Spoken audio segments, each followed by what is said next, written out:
خلينا متفقين ان الجلاش لألف طريقة وطريقة. النهاردة هعمله معاكي بطريقتين حلوين جدا، وطريقتهم سهلة جدا ومكوناتهم بسيطة. لو عندك لفة جلاش وكوبايتين من اللبن، يبقى تعالي اعملي معايا واحدة منهم او حتى الاتنين. تخيلي كده لو اشتريتي صينية زي دي من الحلواني هتكلفك قد ايه. النهاردة هنعملوها بطريقة حلوة جدا. وعلى فكرة دي كانت نص الكمية، ودي النص التاني. بصي قد ايه طرية، قد ايه الطبقات بتاعتها مورقة جدا وبمقادير سهلة وبسيطة. يلا بينا اشوف عملتها ازاي. انا دلوقتي عملت الشربات، شربات اللي بدأت بيه لان شربات الجلاش لازم يكون تقيل وبارد. حطيت 3 كوبايات من السكر وكوباية ونص من المية ورفعتهم على النار. دلوقتي بعمل الكاستر. حط معايا كوبايتين من اللبن، 3 معالق كبيرة من الكاستر. مش عندك كاستر حطي نشا مفيش مشكلة. 3 معالق من القشطة. مش عندك قشطة حطي وش اللبن. معلقة صغيرة من الفانيليا، وحطيت معلقتين بس من السكر. دلوقتي انا معايا سوداني محمص، ويا ريت تجيبيه من المقلة مش من العطار عشان يبقى محمص وحلو. حطيت عليه كمان 3 بواكي من البسكوت اللي هو الفيري ده الحجم الصغير. اي بسكوت سادة عندك حطيه. ضربتهم كويس مع بعض. دلوقتي اللي انا بوريكي قوام الكاستر بيبقى مش تقيل، حلو كده. دلوقتي الشربات بتاعي اول ما غلى جبته عصرت عليه نص ليمونة. احسبي بعد ما تعصري الليمونة 7 دقايق بالظبط على النار وتشيليه من على النار. ده الخليط بتاع السوداني والبسكوت. حطيت عليه شوية من جوز الهند وشوية من الزبيب وركنته. هنا الشربات كان خلص. اول ما بيخلص معايا بحط عليه معلقة كبيرة من السمنة البلدي، بتفرق جدا في طعمه حتى لو انتي مش مستخدمة في الوصفة. سمنة بلدي بتخلي الحلويات بتاعتك، وده سر الحلوانية على فكرة، بتخلي الحلويات بتاعتك دايبة كده في السمنة البلدي وكأنك عاملاها كلها بالسمنة البلدي. جبت معلقتين كبار من السمنة البلدي، فيكي تستخدمي النوع اللي بتحبيه، ومعلقتين كمان من الزبدة سيحتهم. معايا هنا ورقتين من لفة الجلاش، وحطيت عليها رشة بسيطة كده او دهنة من السمنة بالزبدة. وحطيت الطبقتين التانيين، يعني انا في كل رول هستخدم 4 طبقات. بحط الخليط اللي انا عملته دوت، وحاطه الصينية عشان بقيس عليها المقاس. يعني اشوف انا هقفل من الجناب قد ايه. حتى لو ورقة مقطوعة معاكي مفيش مشكلة، جيبيها هي اللي من جوه. اهم حاجة الورق اللي من بره، الطبقة اللي من بره هي اللي تكون سليمة مش مقطعه. من جوه مش هتبان. زي ما قلت لك ورقتين وتدهني، وتحطي الورقتين التانيين وتدهني، وتحطي الخلطه. وتعالي انا عاملاها من الناحيه الطويله مش القصيره. الطويله بتدي معاكي عدد قطع اكتر. بتبقى مش تخينه كده لا بتبقى هشه وحلوه وطبقاتها باينه. التقطيعه دي انا بحبها جدا في الجلاش، او حتى في البوريك اللي هو الحادق يعني اللي بيبقى باللحمه المفرومه. بتخلي بعد كده شكل القطعة تدي شكل أكبر وتبين الطبقات بتاعة الحشو.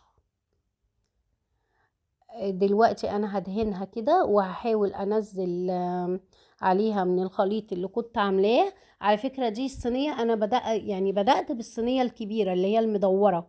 عشان كده كانت السمنة خلصت، لكن أنا مستخدمتش أي سمنة تاني. يعني لو هتعملي صينية واحدة بس كافي جدا.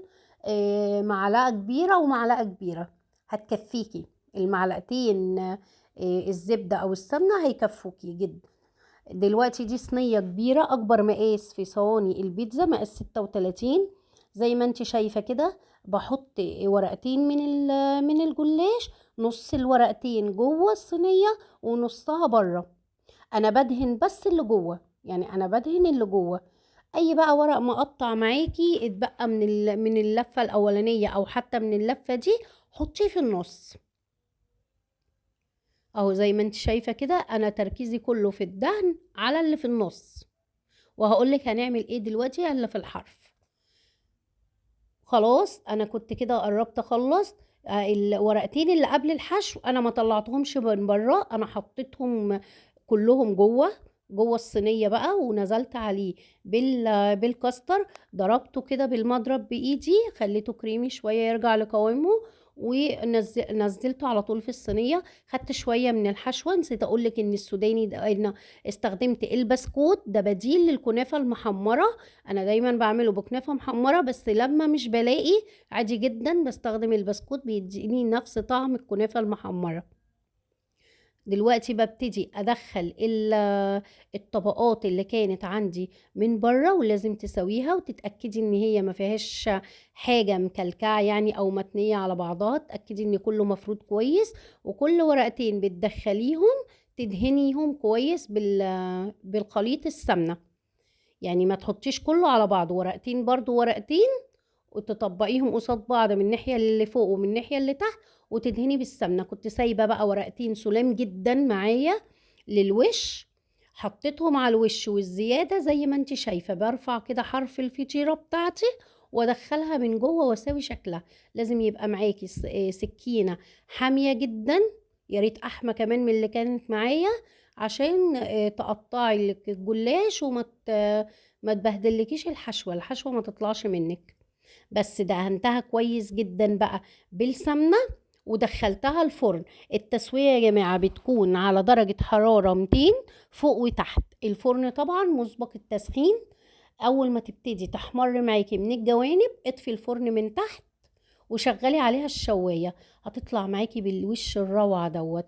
دهنتها شربتها بقى بالسيرب. الكبشة دي صغننة يعني تقريبا ربع كوباية، كل رول من دوت خد مني ربع كوباية. الصينية كلها تقريبا خدت من كوباية لكوباية وربع. والصينية التانية زيها برضو. حاولي تسيبيها تتشرب. على فكرة الجلاش دوت كل لما تسيبيه كل لما يتشرب من بعضه وبيبقى أحلى كتير. لما كمان يدخل التلاجة وتاكليه تاني يوم هيبقى أحلى كمان. هنا بقى الولاد صمموا إن هم عايزين ألوان، فأنا عملت لهم اللي هو بديل الفستق دوت، وحاولت اكسر اللون. لو ما بيبقى عندي كريز بحط، مش عندي حطيت مربى فراولة، وكان اختيار موفق بصراحة لاني كان طعمها حلو جدا مع الجلاش. وقدمتها وبألف هنا. يا ريت لو عجبتك، ولو عجبتك وصفتي ما تنسنيش في لايك وشير ومتابعة للقناة عشان يوصلك منا كل جديد. وصحة وهنا.